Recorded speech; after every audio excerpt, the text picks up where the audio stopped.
The day the ships came, most people were just going about their normal lives. Paul Harris was drinking coffee on his porch in rural Ohio when his phone started buzzing with alerts. He looked up at the sky and saw it, a massive dark shape blocking out the morning sun. All across Earth, people stopped what they were doing and looked up. The ships were huge, at least a mile long each, with smooth metal surfaces that reflected sunlight in strange patterns. There were 7 of them, positioned over major cities around the world. In Washington, D.C., General Carol Bennett rushed into the Oval Office. The president looked pale. Nobody had detected the ships coming. They had simply appeared as if they had always been there. "Sir, we've established communication," General Bennett said. "They're calling themselves the Galactic Imperial Fleet." The president nodded slowly. "What do they want?" "They say they want to meet with Earth's leaders. They sound amused, sir." At the United Nations building in New York, representatives from every nation gathered in emergency session. The largest ship hung directly over Manhattan, casting a shadow that stretched for miles. News helicopters circled at a safe distance, broadcasting live footage to billions of frightened viewers. Admiral George Williams of the United Earth Defense Force stood at attention. He had been chosen to lead the first contact team. At 62, Williams had gray hair and steady hands. He had never expected to meet aliens, but he was determined to represent humanity with dignity. "Admiral, your team is assembled," said an aide, gesturing to the 5 other people waiting nearby. Ambassador Susan Miller adjusted her blue suit nervously. As the top diplomatic advisor, she had studied theoretical first contact scenarios for years. None of her training felt adequate now. Next to her stood Dr. Alan Foster, a tall, thin man with thick glasses who specialized in biology and potential alien life. He carried a tablet loaded with Earth's scientific knowledge ready to share. The other team members included Dr. Kevin Patel, a linguist, Major Linda Howard, security expert, and Sam Rivera, a cultural anthropologist. They all looked up as the holographic communicator in the center of the room flickered to life. A face appeared, if you could call it a face. It had 6 eyes arranged in a circle and a small mouth that moved in odd ways when it spoke. Its skin was bluish and seemed to shimmer. "Greetings, humans," it said in perfect English. "I am Overlord Zax Thule of the Galactic Imperial Fleet. We have arrived to assess your world for potential integration into our empire." The alien's voice sounded almost bored, as if this was a routine errand. Admiral Williams stepped forward. "On behalf of Earth, we welcome you and hope for peaceful relations. We request a meeting to discuss—" Yes, interrupted Zax Thule. "Standard procedure. We will transport your delegation to our vessel in 1 hour. Bring no weapons. They would be useless anyway." The communication ended abruptly. Dr. Foster turned to Williams. "Did you notice how they spoke? They're not concerned about us at all. They don't see us as a threat." Williams nodded. "That might work in our favor." An hour later, the contact team stood on the roof of the UN building. A beam of light shot down from the ship above, surrounding them in a column of blue energy. Ambassador Miller felt her stomach lurch as they were pulled upward, rising through the air toward the massive vessel. The inside of the Imperial ship was vast, with ceilings that seemed to go up forever. The walls were made of some kind of living metal that pulsed with light. Alien beings moved about, some like Zax Thule, others with completely different forms. None of them paid much attention to the humans. They were led to a large circular room. In the center stood Overlord Zax Thule, surrounded by what appeared to be advisors. The Overlord was taller than he had appeared in the hologram, at least 8 feet high, with a body that tapered to a narrow waist and 4 arms. "Welcome, Earth creatures," said Zax Thule. "You may consider yourselves fortunate. We have decided your species is interesting enough to preserve." Ambassador Miller stepped forward. "Overlord, we appreciate your greeting, but we are not seeking to be preserved. We wish to establish diplomatic relations as equals." A sound like grinding stones came from the aliens. Williams realized they were laughing. "Equals? How charming," said Zax Thule. "Your species has barely mastered simple space travel. You still use combustion engines and electronic devices. We have been traveling the stars for 50,000 years.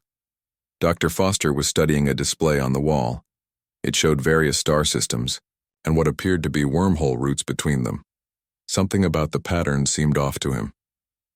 Your method of faster-than-light travel, he said suddenly. May I ask how it works? One of the alien advisors, smaller than Zax Thule, but with similar features, turned to look at Foster. Your species couldn't possibly understand our dimensional fold technology. We use the natural weaknesses in reality to move between spaces.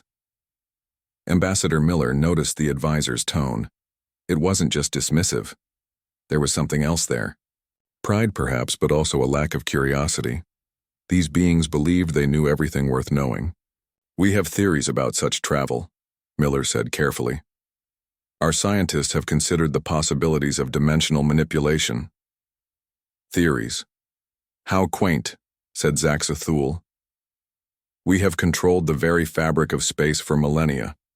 But enough of this. We are here to inform you of your place in the Empire. A three-dimensional image appeared in the center of the room, a map of Earth with various regions highlighted in different colors. We will establish bases on your world. Your governments will continue to function under our supervision. Your resources and some of your population will serve Imperial needs.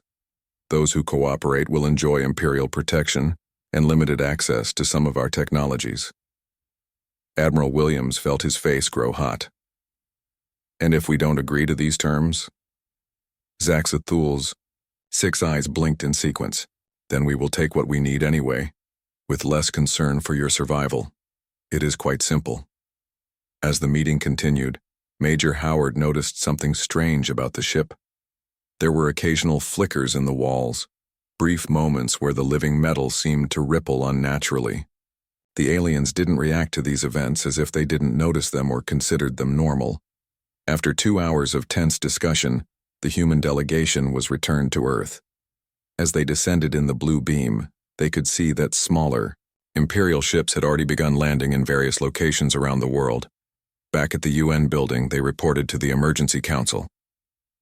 They see us as primitive, said Williams. Barely worth their attention. That's not good, said the Secretary General. Actually, Dr. Foster spoke up, it might be our only advantage. I noticed something about their technology. There's something wrong with it. Something they don't seem to understand.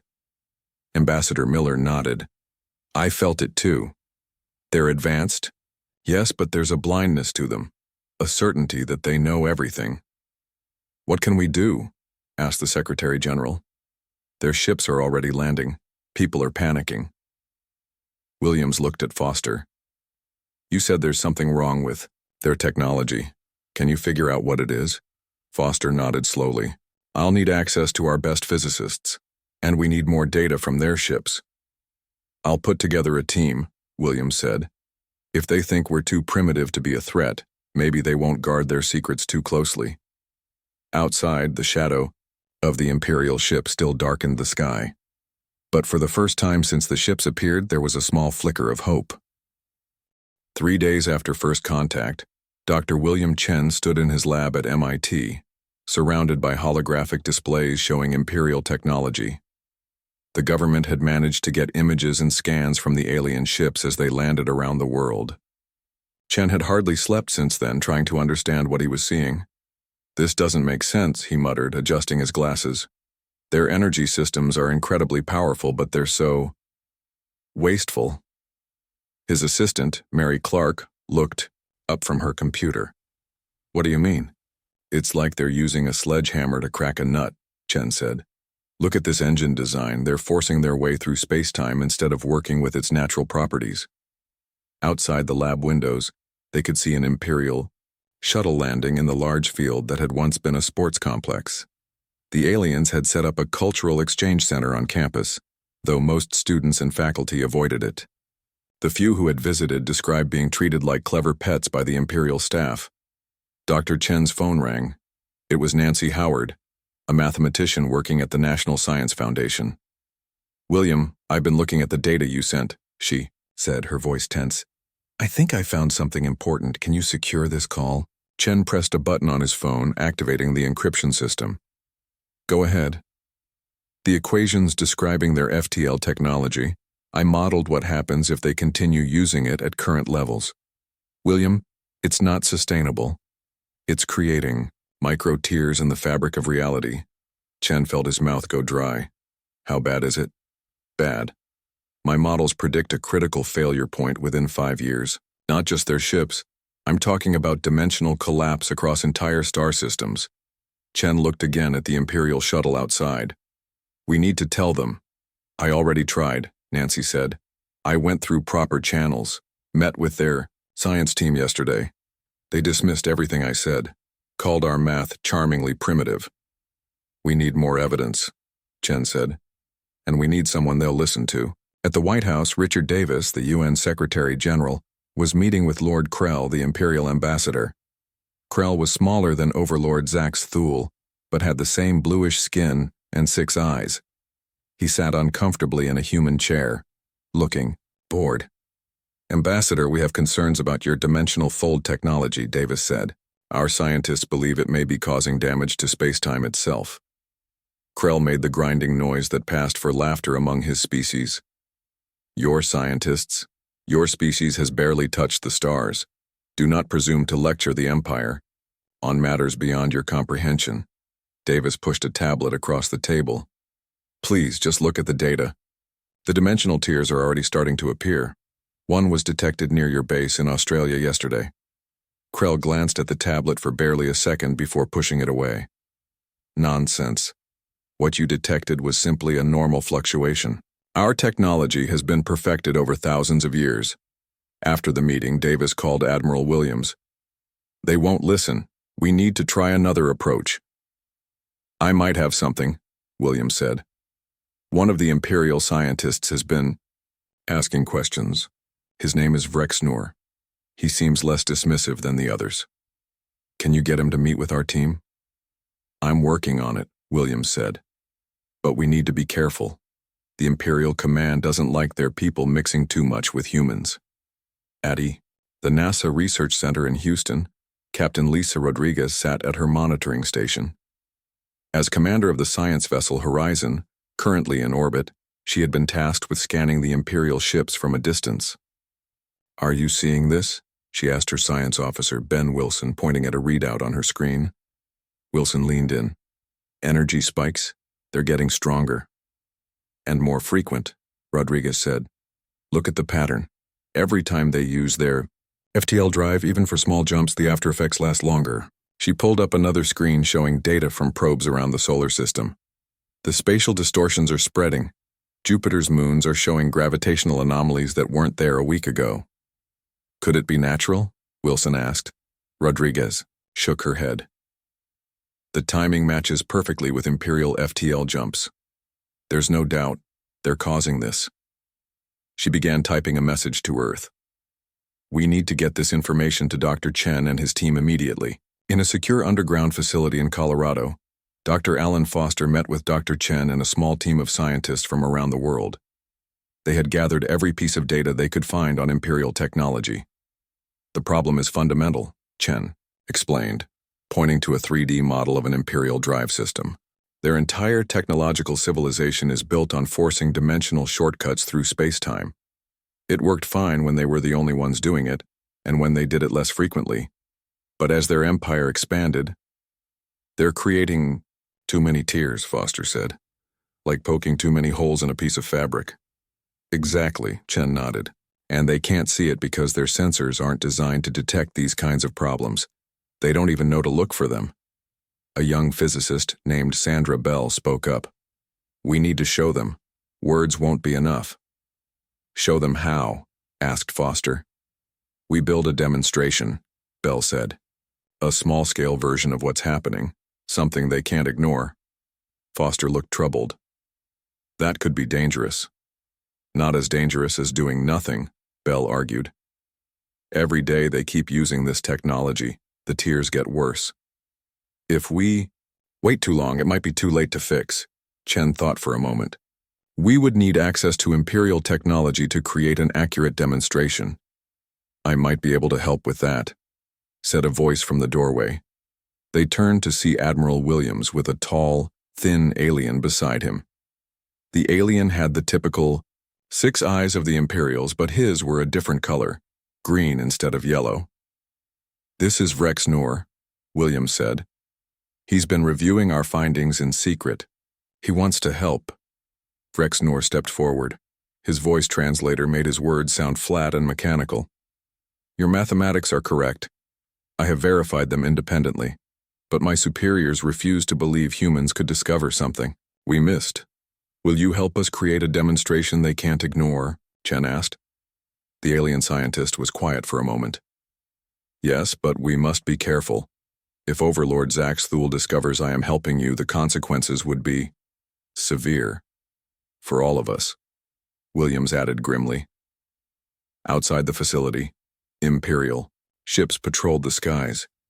Their presence had become common across Earth in the weeks since their arrival. Most people tried to go about their lives normally, but everyone felt the weight of the alien shadow above them. What no one knew yet was that a small group of humans and one Imperial scientist were now working desperately against time, trying to save not just Earth but thousands of worlds across the galaxy from a disaster the mighty Empire was too proud to see coming. 1 month after the Imperials arrived, their presence had become a fact of life. Imperial shuttles flew between their ships and Earth daily. They had set up bases in 20 major cities. Most people tried to go on with their lives, but the feeling of being watched never went away. Commander Kate Johnson of Special Operations crouched in the shadows near the Imperial base outside of Chicago. Her team of 4 soldiers wore adaptive camouflage suits that masked their heat signatures. They had been watching the base for 3 nights.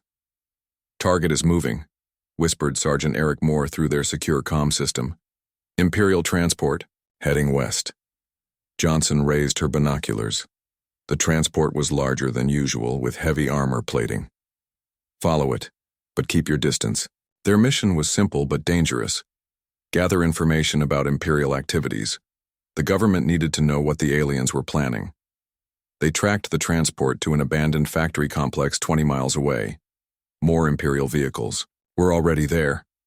Soldiers unloaded large metal containers. What are they building? Moore whispered. Johnson zoomed in with her binoculars. Looks like a permanent installation, much bigger than their other bases. She took pictures with a specialized camera designed to work around Imperial detection systems.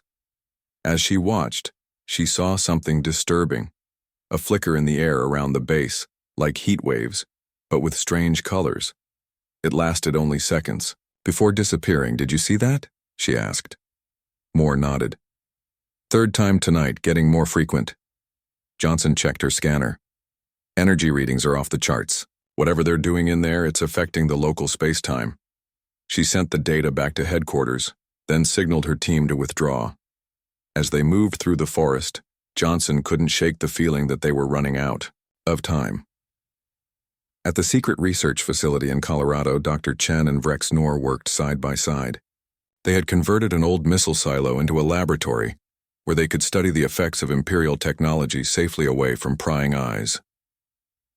The dimensional tear near Australia has grown by 30%, Chen said, pointing to a monitor, and we've detected new ones forming near Imperial bases in Brazil and Russia. Rex Noor's 6 eyes blinked rapidly, a sign of distress in his species. It is happening faster than I calculated. The Empire's mining operations on your moon have accelerated the process. Dr. Sandra Bell and Jack Nguyen entered the lab carrying new equipment. They had been working with Rex Noor to build a device that could detect the tears more accurately. We've finished the new sensor array, Bell said. It can detect dimensional instabilities within a radius of 500 miles. Good, Chen nodded. We need to deploy these around the world immediately. Nguyen looked worried. The Imperial security forces are increasing their patrols. Getting these past them won't be easy. I have a contact in the Earth Defense Force, Chen said. Commander Johnson. She can help distribute them. Rex Noor moved to a large containment chamber in the center of the lab. Inside was a small device they had built using modified Imperial technology. Our demonstration model is ready, he said. We can show my people exactly what will happen if they continue on this path. Will they listen? Bell asked. Some will, Vrexnor replied. But Overlord Zax Thule and his military commanders, they believe admitting error is a sign of weakness. In Washington, D.C., Secretary General Davis sat across from Dr. Frank Wilson, who had just finished presenting his findings to a joint Human Imperial Scientific Committee. How did it go? Davis asked. Wilson sighed. Not well. I showed them the data, the dimensional tiers, the increasing instability, everything. Most of the Imperial scientists walked out halfway through. All of them? No, Wilson said. 3 stayed behind. They asked questions afterward. I think they're concerned, even if they won't admit it publicly. Davis looked out the window at the Imperial flagship hovering over the city. We need more allies among them. The Imperial Science Director Televox, could she be approached? Possibly, Wilson said. She seemed less dismissive than the others, but any Imperial who sides with us is risking everything. The door opened, and an aide rushed in. Sir, we're getting reports of unusual activity at Imperial bases worldwide. They're accelerating their construction projects and bringing in more ships. Davis frowned. They're speeding up their colonization timeline. Why? Maybe they know we're onto something, Wilson suggested. On the Imperial flagship, Overlord Zax Thule met with his military commanders. The ship's bridge was massive, with view screens showing different parts of Earth. The humans are becoming problematic, Zax Thule said. They asked too many questions about our technology.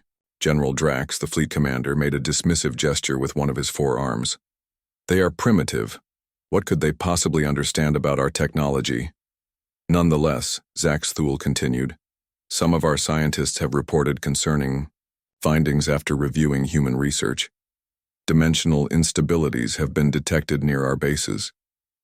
A coincidence, Drax said. Or natural phenomena these humans have misinterpreted. Imperial scientist Televox stepped forward. Unlike the others, she had been studying human science with actual interest. My overlord, I believe we should at least investigate their claims. The humans have a different approach to physics. Their mathematics regarding dimensional stability is quite sophisticated, despite their technological limitations. Zax Thule's eyes narrowed.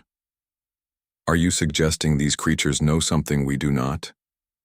I am suggesting that different perspectives can sometimes reveal blind spots, Televox said carefully. It would cost us little to examine their findings. Enough, General Drax interrupted. These humans are spreading fear and disruption. They should be controlled more firmly. I recommend we accelerate our settlement plans and establish full Imperial authority. Zax Thule was quiet for a moment. Yes. The time for observation is over. Begin the next phase immediately. Increase our presence in all major population centers. As Televox left the meeting, she sent a coded message to Vrexnor. She had been secretly communicating with him since he first shared the human findings with her. Her message was simple, but urgent. They will not listen. Proceed with demonstration.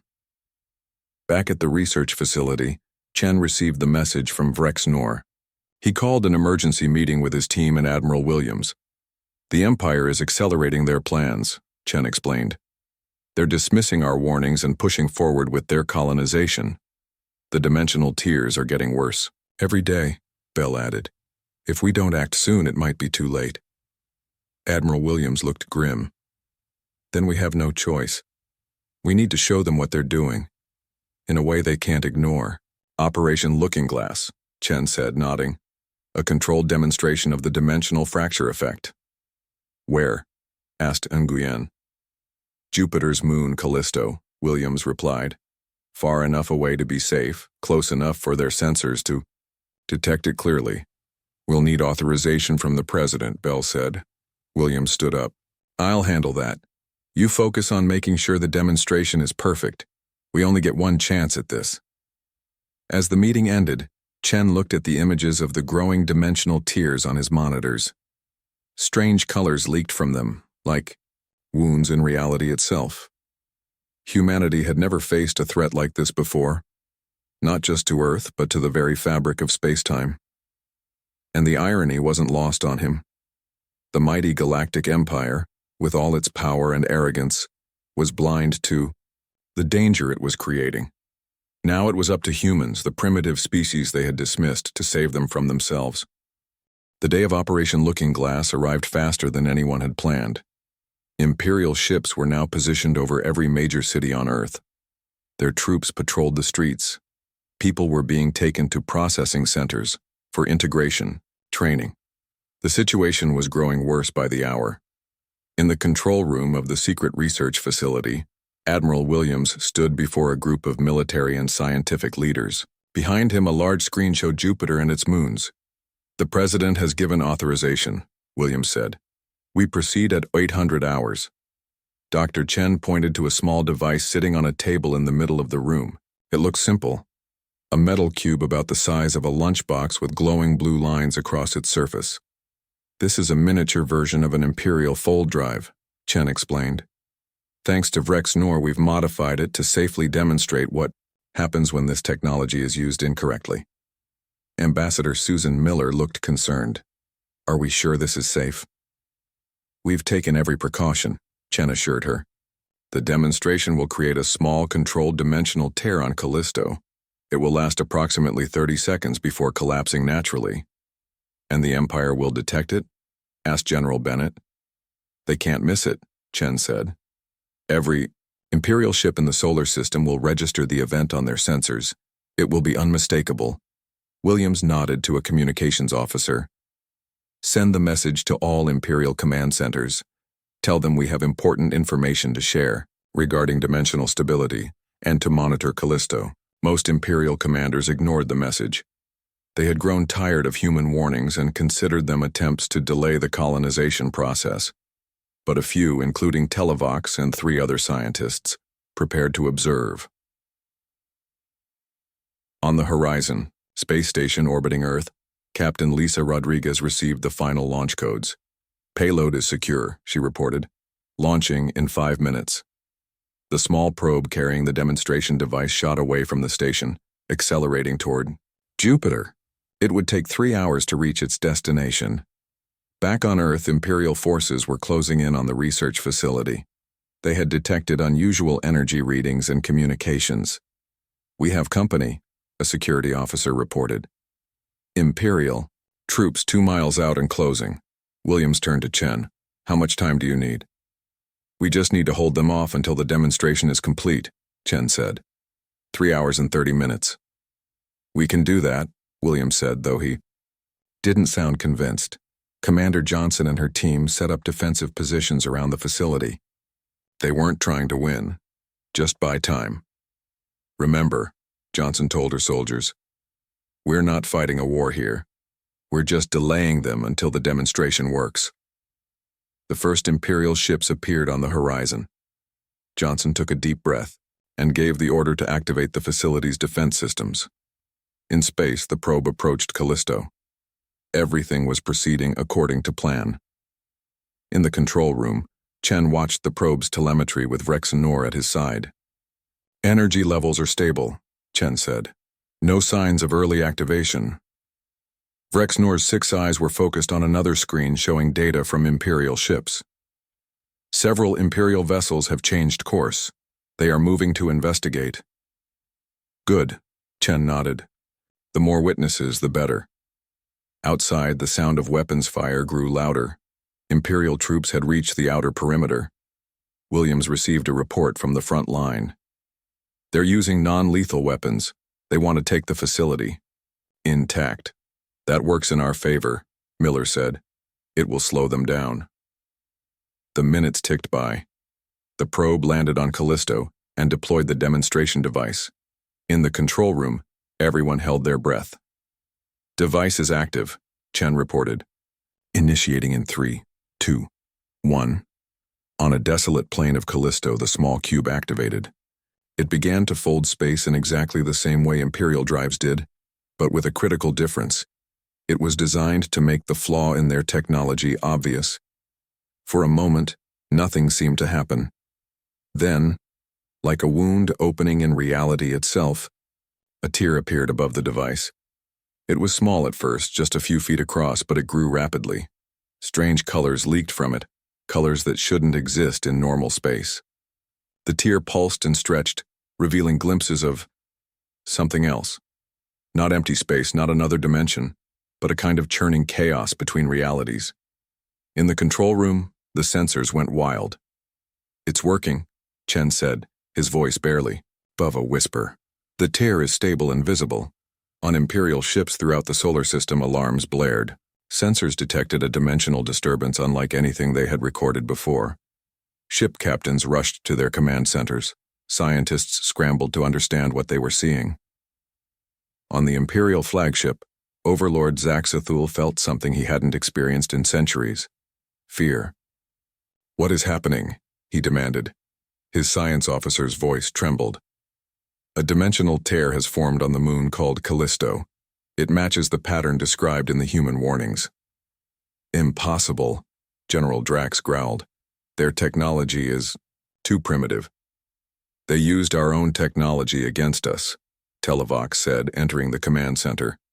"They modified an Imperial fold drive to demonstrate what has been happening on a smaller scale across our empire." Zaxathul's 6 eyes blinked rapidly. "Explain."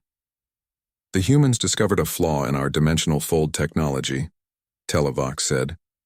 "The same technology that powers our ships, our weapons, our entire civilization.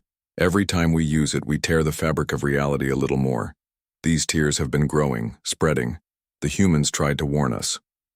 On the screens, the tier on Callisto pulsed one final time before collapsing in on itself, leaving behind a shimmering distortion in space-time.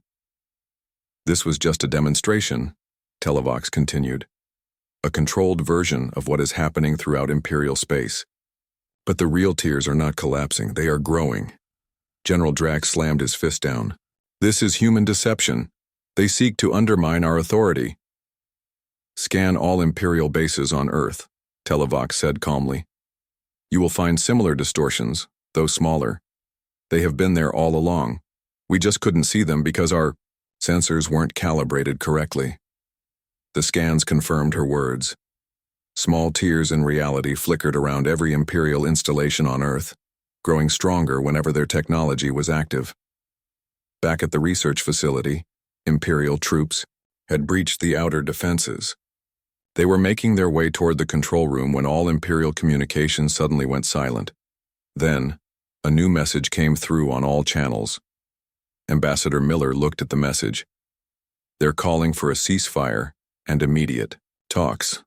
Williams couldn't hide his surprise. "It worked?" "At least with some of them," Chen said. On the main view screen, a new message appeared. It was from the Imperial flagship, directed to all human and Imperial forces. "This is Imperial Science Director Televox. By authority of the Galactic Council, I am ordering all Imperial forces to cease offensive operations immediately. We have verified human findings regarding dimensional stability issues. A scientific emergency has been declared." Johnson's voice came through on the comm system. "The Imperial troops are withdrawing, sir. They just turned around and left."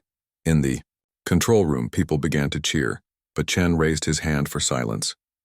"This isn't over," he said. "We've convinced them of the danger, but fixing it will be much harder." Ambassador Miller nodded in agreement.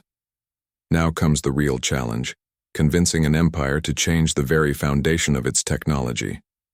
Outside, the Imperial ships that had been so threatening just hours before now seemed different, vulnerable, even dangerous to themselves. Humanity had delivered its warning. Now the Empire had to decide whether to run from their doomed technology while they still could. And for the first time since their arrival, humans looked up at the Imperial ships with something other than fear. They looked up with determination, and perhaps even a touch of pity. 2 weeks after the Callisto demonstration, Earth had changed dramatically. Most Imperial ships had moved to a higher orbit. Their bases on the ground operated at minimal power. The aggressive colonization had stopped completely. In Geneva, a joint Human-Imperial Council had been established. Representatives from both species sat around a large circular table. Overlord Zaxathul himself was present, though he seemed diminished somehow. His usual arrogance had faded, replaced by a wary caution. The evidence is undeniable, Imperial Science Director Televox was saying. The dimensional tiers are spreading throughout our empire. We have confirmed similar phenomena in 27 star systems. Ambassador Susan Miller nodded. Our sensors can now detect tiers forming as far away as Alpha Centauri. The effect is accelerating. Zax Thul's 6 eyes blinked in sequence, a sign of deep distress. How long do we have? Dr. Chen consulted his tablet. At the current rate of expansion, critical failure will begin in approximately 4 years. The first systems to collapse will be those with the heaviest Imperial presence. General Drax, who had once dismissed human warnings, now looked grim. Can these tiers be repaired? Not with current technology, Chen said. But they can be contained if we act quickly. The most important step is to immediately cease using the dimensional fold drives. This statement caused a stir among the Imperial delegates. Their entire civilization depended on faster-than-light travel. You ask us to ground our fleet? Drax growled. To cut our empire into isolated fragments? We're asking you to save your empire, Admiral Williams countered, and to save countless lives, both human and Imperial. The debate continued for hours. The Imperial representatives were divided. Some accepted the evidence and pushed for immediate action. Others resisted, seeing it as a human plot to weaken their power. Meanwhile, in a different part of the building, a more practical meeting was taking place. Chief Engineer Peter Walsh, a short man with calloused hands and practical ideas, met with a team of Imperial engineers. Your fold drives are incredible technology, Walsh said, his voice reflecting genuine admiration. Just pointed in the wrong direction. You've been forcing your way through space-time instead of working with it.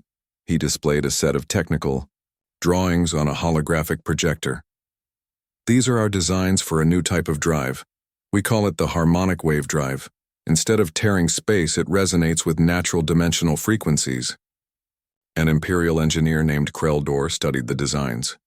This is primitive, but the underlying theory is sound. The efficiency would be lower than our current drives. But it wouldn't destroy reality, Walsh pointed out. And with refinement, we believe the efficiency could approach 90% of your current drives within a few years. The Imperial engineers huddled together, discussing in their own language. Finally, Kreldor turned back to Walsh. We will help develop this technology. It will require extensive modifications to our ships, but it can be done. Across the world, the news spread. The mighty Galactic Empire was changing course because of human intervention. For the first time, people began to feel hope instead of fear when they looked at the alien ships above. But not everyone was convinced. In a secure room deep within the Imperial flagship, General Drax met with a group of hardline military commanders. This is humiliation, Drax hissed. The humans have tricked Zax Thul with their primitive science. What would you have us do? Asked Commander Vexbor. The dimensional tiers are real. We have verified them ourselves. They are exaggerated, Drax insisted. A natural phenomenon the humans are using to manipulate us. I will not see the Empire weakened by fear. He outlined his plan, a sudden military strike against key human facilities, followed by full colonization. They would simply overwhelm Earth with the Empire's superior numbers. What Drax didn't know was that Televox had anticipated this reaction. Hidden sensors in the room transmitted his words directly to Zax Thul. The Overlord listened to Drax's treachery with growing anger. Once, he might have agreed with the General's assessment, but he had seen the evidence with his own eyes now. He had watched the tier form on Callisto, had seen the sensor readings from across Imperial space. In the council chamber, debate continued until a side door opened, and Overlord Zax Thul entered, accompanied by Imperial guards. The room fell silent. I have made my decision, Zax Thul announced. The Empire will follow the human recommendations. All fold drives will be shut down immediately. Research into alternative technology will receive our highest priority. He turned to address the human delegates directly. Your species saw what we could not. You warned us when you could have simply protected your own world. The Empire acknowledges this debt. Dr. Chen spoke up. It's not just about Earth. The dimensional collapse would eventually affect the entire galaxy, perhaps beyond. We all share this reality. Zaxthul made a gesture that in Imperial culture indicated deep respect, something no human had seen before. As the council session ended, people gathered outside in the streets. News of the agreement had spread quickly. For the first time since the Imperial ships arrived, there was a feeling of partnership rather than fear. 6 months later, the first converted Imperial ship prepared for its maiden voyage. The massive vessel hovered above Earth's North Pole, its engines humming with a new kind of energy, the harmonic wave drive developed by joint human-Imperial teams. On the bridge, Captain Maria Gonzalez looked out at the stars. As the human representative assigned to the ship, she had watched the incredible speed of the conversion process. The Imperials, once they committed to a new path, moved with impressive efficiency. "All systems are ready," reported the Imperial pilot.